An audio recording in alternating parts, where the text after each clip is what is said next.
you're going, if you're an Aggie fan, you got to be excited, obviously. I mean, this is the first time they've been top 5 in a long time. These road wins are very impressive.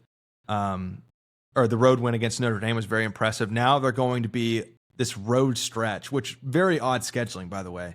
You get all the, from a fan perspective, living in Texas, you get all the home games in the early August, September, early October categories where it's hot as hell. And you're like, those are all the home games. And then whenever the cooler seasons comes around, all of your road games come in.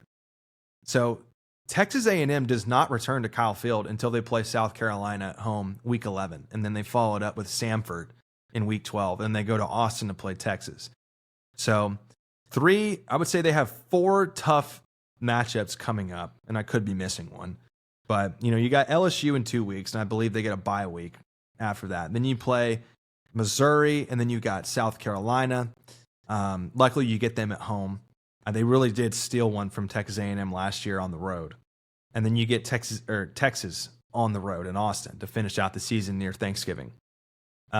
Forecasting, if I had to make a prediction, looking at how the defense has played, especially on third down, and yards per game, rushing yards, I think there was some number where it was over 200, but then one team had over 200 yards. And then since then in SEC play, all 3 or 4 of those games combined, they've had allowed in those 4 games a total of 203 yards or something like that. It was something crazy.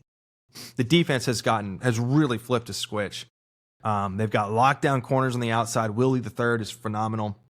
I already talked about Torian York and Cassius Howe. That's something that you have to, as an Aggie fan, and if you're looking from the outside in and you're not an Aggie fan, that's something you got to fear. And they don't have a lot of size offensively in the receiver core. I mean, there's no receiver over 6 foot. I mean, KC Concepcion is dealing with, I think, a hamstring injury. I believe he'll be okay. Those things kind of linger. So when you get a chance to maybe, rest him, maybe put him on a snap count versus Arkansas, maybe not have him return punts, that might be in something that's up in the air. Le'Veon Moss is questionable. I think you can get away against Arkansas with not using Le'Veon Moss and letting him rest. I think he avoided a very serious injury, which is good. I freaking hate those hip drop tackles, and that's exactly what hurt him. So that really sucks.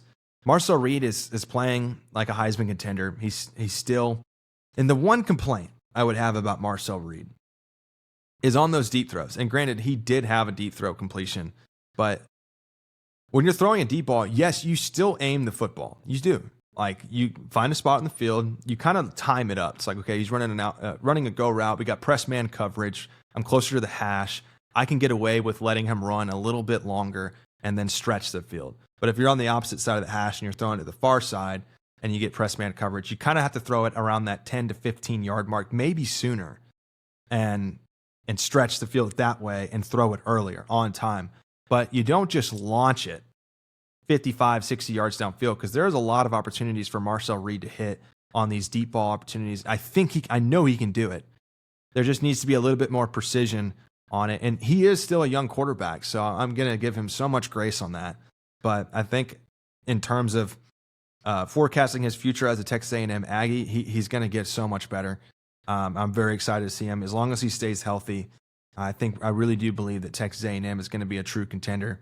I'm just hoping there's not a slip up. I can understand within the next, on those 3 or 4 games that I talked about, LSU, Missouri, South Carolina, and Texas, if you drop 1 or 2. I understand that. I think they can get away with, I think they can win versus South Carolina at home. You're looking at 8 wins there, and they can just capitalize on just one. I would assume it's Missouri.